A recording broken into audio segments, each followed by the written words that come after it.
भले ही धर्म की प्रतिष्ठा का विवर्धन भी हो, इतना होने पर भी जैसे कोई व्यक्ति उस अन्न को नहीं खाना चाहता जिस अन्न में विष हो, उस मिठाई को नहीं खाना चाहता जिसमें विष हो, ऐसे ही विष संपृक्त अन्नवत एतत् हेयमेव।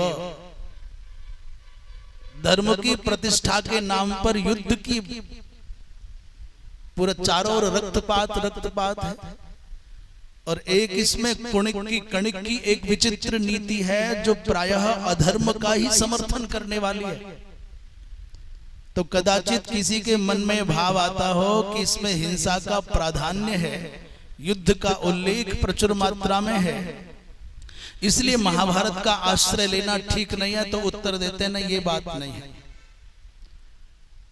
इस संसार में तपस्या करना भी तपो न कल को अध्ययन न कल कहा, और स्वाभाविको वेद विधिर न कल कहा, और प्रसह्य विद्ता हरणन न कल कहा, तान्येव भावोप हतानि कल कहा।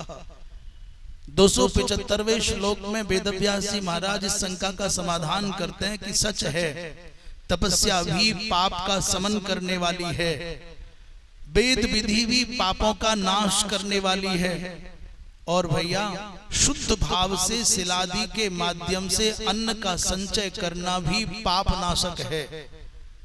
हमारे यहाँ सनातन धर्मी साधकों के लिए बहुत अधिक धन संचय और अन्न संचय करने का विधान नहीं है। कभी प्रसंग चलेगा तब उस विषय में बतावेंगे। अभी तो इतना समझ लें कि सिल और उंच जीवन जीने की साधकों के लिए सर्वोत्तम पद्धति है। जब खेत में से किसान अन्न काट करके ले जाए तो जो खेतों में बालियां पड़ी रह जाए, अन्न पड़ा रह जाए, उसको बीन करके ले आए और उसी से साल भर का अपना निर्वाह करे। ये शिलावृत्ति है। और दूसरी वृत्ति है उंच वृत्ति। उंच वृत्ति का तात्पर्य है जब व्यापारी अपने मंडियों को, अपनी दुकानों को बंद करके घर चले जाएं, और घर चले जाने के बाद, सूर्यास्त हो जाने के बाद जब चारों ओर सन्नाटा छा जाए, तो मंडी में, बाजार में, दुकानों के बाहर जो अन्न कण पड़े रह जाएं, जिन पर किसी का स्वत्व नहीं है, किसी की उस पर मलकियत नहीं, माने अधिकार नहीं है, उन अन्न कणों को बीन करके ले आए और उस अन्न से निर्वाह करे, तो फिर उस व्यक्ति को जीवन में कभी अन्न दोष, प्रतिग्रह दोष, परिग्रह दोष नहीं लगता।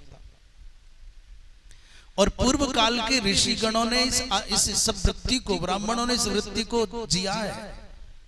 पहले के लोग प्रतिग्रह और परिग्रह दोनों से बहुत डरते थे, बहुत बचते थे, पर आज वो प्रवृत्ति नहीं है। आज तो संग्रह करने का चलन है।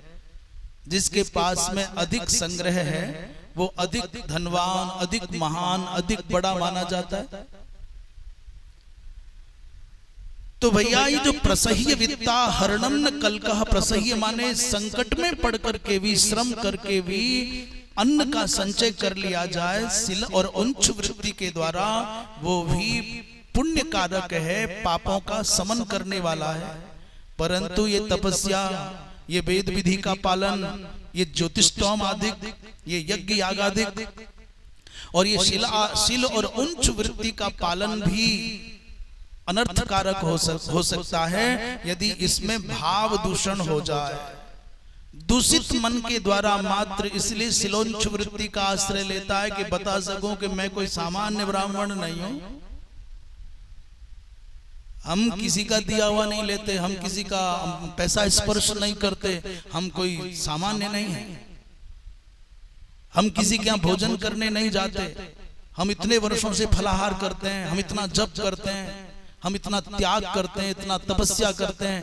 ये जो अभिमान के बढ़ाने के लिए, मात्र उल्लेख करने के लिए यदि तपस्या की जाए, दान किया जाए, व्रत किया जाए, यज्ञ किया जाए, तो फिर यही आपके लिए दुख कारक हो जाता है।